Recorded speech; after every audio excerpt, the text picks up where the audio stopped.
முன்னாள் முதலமைச்சர் மாண்புமிகு ஐயா டாக்டர் கலைஞர் அவர்களுக்கும் அவர் குடும்பத்தினருக்கும் ஏவிஎம் குடும்பத்திற்கும் தலைமுறையாக உள்ள நட்பு, அந்த நட்பின் எடுத்துக்காட்டே மாண்புமிகு தமிழக முதல்வர் ஐயா மு.க. ஸ்டாலின் இங்கு வருகை தந்தது. அடுத்தபடியாக அவரை அழைக்கிறேன் புகழஞ்சலி செலுத்த.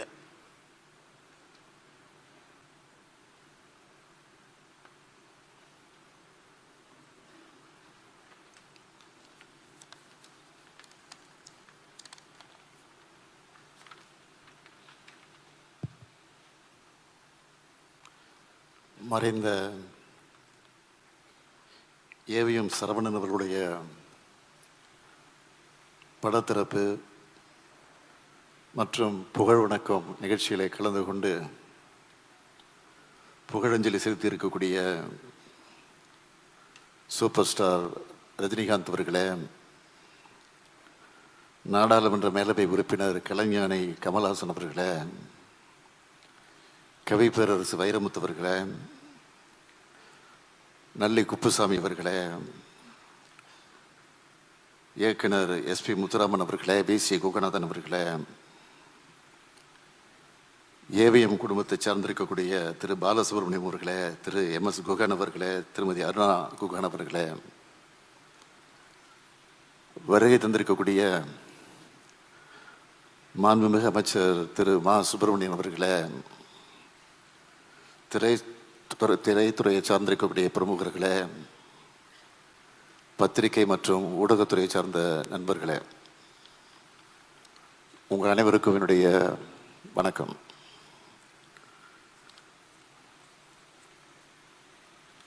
வரலாற்றில் தமிழ் திரையுலகத்தை பற்றி குறிப்பிட வேண்டும் என்று சொன்னால் அதில் நிச்சயமாக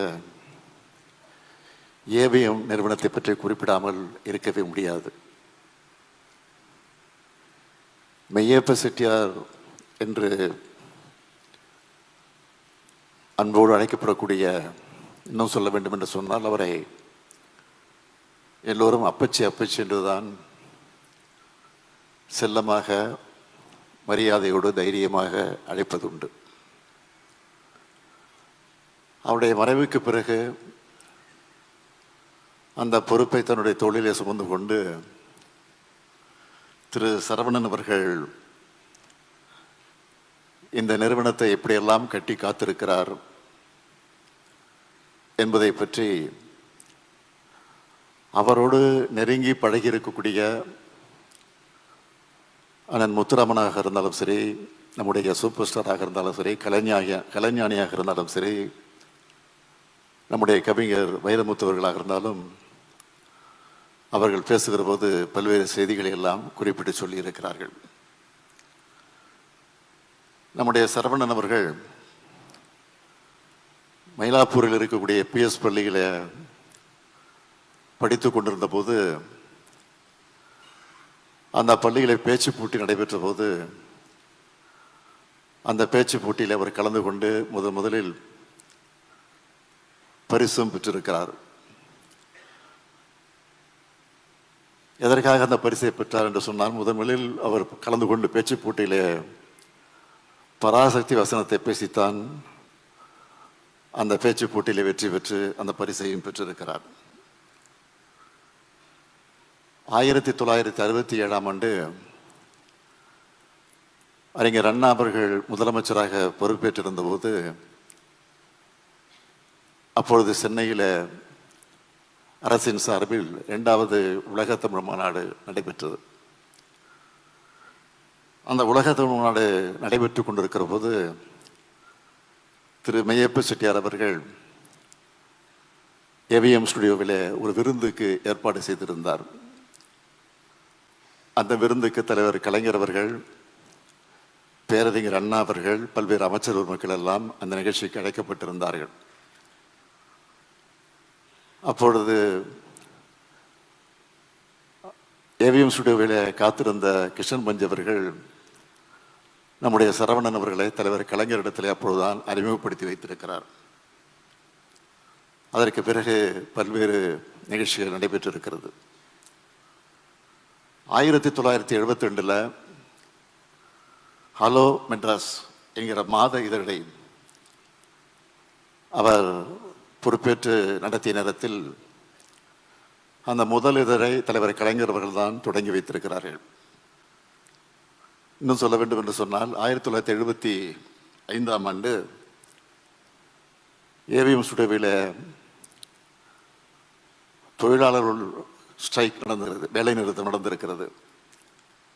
அந்த வேலை நிறுத்தம் நடைபெற்ற போது தலைவர் கலைஞர் அவர்கள் தான் அதில் முழுமையாக ஈடுபட்டு பேச்சுவார்த்தை நடத்தி ஒரு சுமூகமான முடிவை ஏற்படுத்தி தந்திருக்கிறார்கள். அதேபோல் ஏவிஎம்னுடைய பொன்விழா நடைபெற்ற போது தலைவர் கலைஞர் அவர்கள் அந்த விழாவிலே பங்கேற்றது உரையாற்றியது மட்டுமல்ல, 190 கேடயங்கள் மேடையில் நின்று கொண்டே அங்கே இருக்கக்கூடியவர்களுக்கு அந்த கேடயங்கள் எல்லாம் கலைஞர் அவர்களே தன்னுடைய கரங்களால் வழங்கியிருக்கிறார்கள். ஏவிஎம் செட்டியாருடைய 100ஆண்டு விழா தொடக்கத்தில் இன்றைக்கு நீங்கள் பார்க்கலாம், ஃபிலிம் சேம்பரில் அவருடைய திருவுருவச் சிலை இருக்கிறது. அந்த திருவுருவச் சிலையை தலைவர் கலைஞர் அவர்கள் தான் திறந்து வைத்திருக்கிறார்கள். இதற்காக இதையெல்லாம் நான் சொல்லுகிறேன் என்று சொன்னால், கலைஞருடைய குடும்பத்திற்கும் கலைஞருக்கும் ஏவிஎம்முக்கும் எந்த அளவுக்கு நெருக்கம் இருந்திருக்கிறது, தொடர்பு இருந்திருக்கிறது என்பதற்கு இதெல்லாம் உதாரணங்களாக இருக்கிறது என்பது அதற்காகத்தான் இதையெல்லாம் குறிப்பிட்டதை தவிர வேற அல்ல. நான் சென்னை மாநகரத்துடைய மேயராக இருந்தபோது கடற்கரை பகுதியிலே நடைபயிற்சிக்கு செல்வது உண்டு. அப்பொழுது நம்முடைய சரவணன் அவர்களும் அவருடைய நண்பர்களோடு அங்கே நடைபயிற்சிக்கு வருவார்கள். நான் அடிக்கடி அவரை சந்தித்து பேசுவது உண்டு. சென்னையெல்லாம் எப்படி இருக்கிறது, எப்படி அதை டெவலப் பண்ணணும் அப்படின்லாம் எனக்கு அறிவுரைகள்லாம் சொல்லியிருக்கிறார். சென்னையில் இருக்கக்கூடிய பாலங்கள், நான் மேயராக பொறுப்பேற்றதுக்கு ஒரு 10 பாலங்களை கட்டினேன் என்பது உங்களுக்கெல்லாம் தெரியும், போக்குவரத்து நெரிசலை குறைப்பதற்காக. இந்த பாலங்களுடைய திறப்பு விழா நிகழ்ச்சிக்கு நான் நேரடியாக சென்று அழைப்பது கூட தந்ததில்லை, தபாலில் அனுப்பிச்சி வச்சுருவோம். ஆனால் அதை பார்த்துட்டு நிகழ்ச்சி தொடங்குவதற்கு 1/2 மணி நேரத்துக்கு முன்பே அந்த நிகழ்ச்சியில் முன்வரிசையில் அமர்ந்திருப்பார். நான் ஆச்சரியப்படுவது உண்டு. நான் பல நேரங்கள் மேடைக்கு அழைப்பது உண்டு அவரை. இல்லை நான் இங்கே இருக்கிறேன், சென்னை நகர மக்களுக்கு இது முக்கியம், அதனால தான் நான் இதை முக்கியம் என்று கருதி நிகழ்ச்சிக்கு வந்திருக்கேன் என்று என்னிடத்தில் அடிக்கடி சொல்வார். அது மட்டும் இல்லை, நான் மேயராக பொறுப்பேற்றிருந்த போது மாநகராட்சியில் படித்துக் கொண்டிருக்கக்கூடிய பள்ளி மாணவர்களை எல்லாம் விமானத்தில் திருப்பதி வரை அழைத்து செல்வதற்காக ஒரு ஏற்பாடு செய்யப்பட்டிருந்தது. ஏர் இந்தியா மூலமாக அந்த ஏற்பாடு செய்யப்பட்டிருந்தது. அந்த நிகழ்ச்சிக்கு காரணமே நம்முடைய ஏவிஎம் சரவணன் அவர்கள் தான். அவரும் என்னோடு வந்தார்கள்.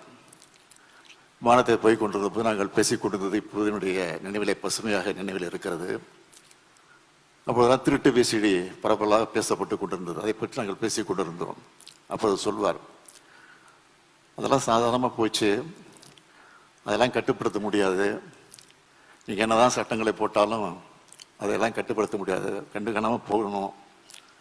முதல்லாம் கூத்து இருந்துச்சு, நாடகம் வந்த பிறகு கூத்து மறந்து போச்சு, சினிமா வந்த பிறகு நாடகம் காணாமல் போச்சு. அது மாதிரி ஒன்று அந்த நேரத்துக்கு வருகிற போது அதற்கு தகுந்த போல் நம்ம மாற்றிக்கொள்ள வேண்டுமே தவிர இதெல்லாம் பெரிய பிரச்சனையாக இருக்கக்கூடாது சாதாரணமாக சொன்னார். நான் அதெல்லாம் இப்போ நினச்சி பார்க்குறேன். காலத்துக்கேற்ற மாற்றங்களை கொண்டு வர வேண்டும் என்பதில் அவர் ஆர்வம் காட்டினார். அந்த வகையில் எனக்கு அறிவுரைகள் எல்லாம் ஆலோசனைகள் எல்லாம் எடுத்து சொல்லியிருக்கிறார். 2006 அவருடைய அஞ்சல் தலையை தலைவர் கலைஞர் அவர்கள் தான் வெளியிட்டிருக்கிறார்கள். அதே போல் 2023 இதே ஏவிஎம் ஸ்டுடியோவில் ஹெரிட்டேஜ் கார் அவருடைய கண்காட்சியை நாங்கள் வைத்திருக்கிறோம், நீங்கள் வர வேண்டும் என்று என்னை கட்டாயப்படுத்தி அழைத்தார்கள். நான் உடனே வந்த நிகழ்ச்சிக்கு நானும் கமல் அவர்கள் தான் வந்தோம். அப்போது ரொம்ப நேரம் அவரோடு நான் பேசிக்கொண்டிருந்ததான் நான் நினைச்சு பார்க்குறேன். அது மட்டும் இல்லை, 2006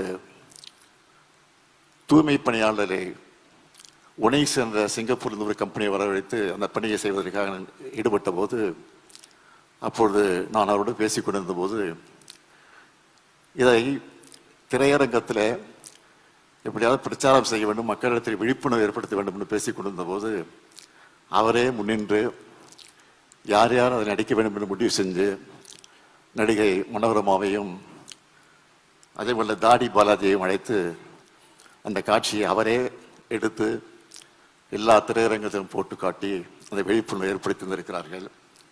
மக்கும் குப்பை மக்காத குப்பை என்பதை விழிப்புணர்வோடு மக்களுக்கு எடுத்து சொல்லக்கூடிய அந்த பணியை நிறைவேற்றி தந்ததாக நினைச்சு பார்க்குறேன். இந்த நேரத்தில் நான் நினைச்சு பார்க்குறேன், நீங்கள் அந்த புகைப்படத்தை அந்த படத்தை பார்க்கலாம். கை கட்டி நிற்கிற அந்த காட்சி எல்லாரும் கை கட்டுறோம், ஆனால் அவர் கை கட்டி நிற்பது தான் இன்றைக்கு ஃபேமஸாக இருந்துகிட்டு இருக்கு. அது இன்னைக்கு நினச்சி பார்க்குறோம். பயத்தின் காரணமாக இல்லை, அன்பின் காரணமாக, பாசத்தின் காரணமாக அந்த கை கட்டி பார்ப்பது. இன்னும் சொல்ல வேண்டும் என்று சொன்னால், அவர் கை கட்டுகிறார்னு சொன்னால் நம்ம எல்லாம் அவர் பாசத்தோடு நம்மை கட்டி போட்டு வைத்திருக்கிறதற்குத்தான் அவர் கை கட்டி இருக்கிறார் என்பது காட்டி கொண்டிருக்கிறார். ஆகவே அவருடைய புகழ் வாழ்க வாழ்க வாழ்க என்று சொல்லி முடிக்கிறேன். வணக்கம்.